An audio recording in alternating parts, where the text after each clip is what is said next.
بابا بيخوني؟ عشان مرض. بصي بقول لك يا ماما احنا جينا ازاي؟ انا قلت اسبوعين هيبقوا زي العسل وفل.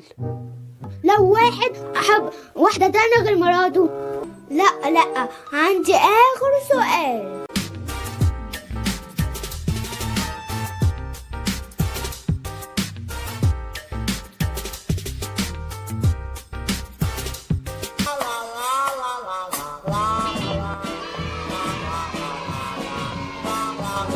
خير يا ولاد، في ايه؟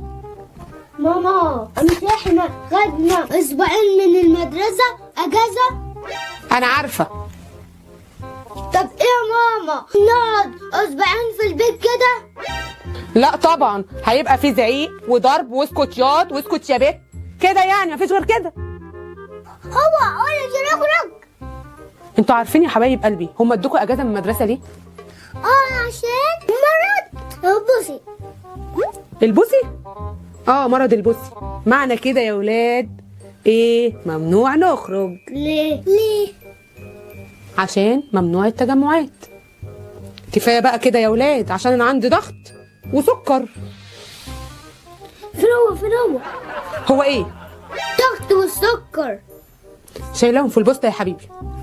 بقول لك يا ماما احنا جينا ازاي؟ جبتكوا يا حبيبي من بطن ماما. ازاي يعني؟ هقول لك يا حبيبتي، انت بطني عماله تكبر تكبر تكبر وبعد كده فرقعت، جيتوا على وش الدنيا. فرقعت ازاي يعني؟ غرقت الدنيا؟ اسكت بقى، كفايه كده، بطلوا اسئله بقى. طب يعني ايه الخيانة؟ يا يوسف يا حبيبي، دي ليها معاني كتير. لو واحد خان واحد صاحبه يبقى خيانة الصداقة. فهمت يا حبيبي؟ طب لو واحد احب واحدة تانية غير مراته. قصدك ايه يعني؟ بابا بيخوني؟ وانت اي حاجه تلبسيها فيا بس يالا هتودينا في داهيه. لا يا ماما، لا يا ماما.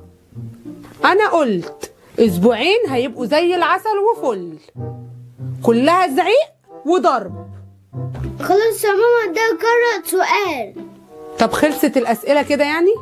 لا عندي اخر سؤال. اتفضل ابهرني. وانا قاعد على النت على النت ازاي يعني؟ لقيت فيديو غريب قوي. غريب يعني ازاي يا يوسف؟ لقيت واحد اضرب واحدة ركبها كمان العربية. وبعدين؟ ركن العربية راح مقرب وبعدين؟ مد ايده بالراحة وراح بيضربها. الحمد لله. بس كده؟ وايه الغريب في كده؟ الغريب هي سكتت، مضربتوش من الجزمة ولا صوتت. ده العادي يا ابني، اسمها احترام. زي بابا يعني.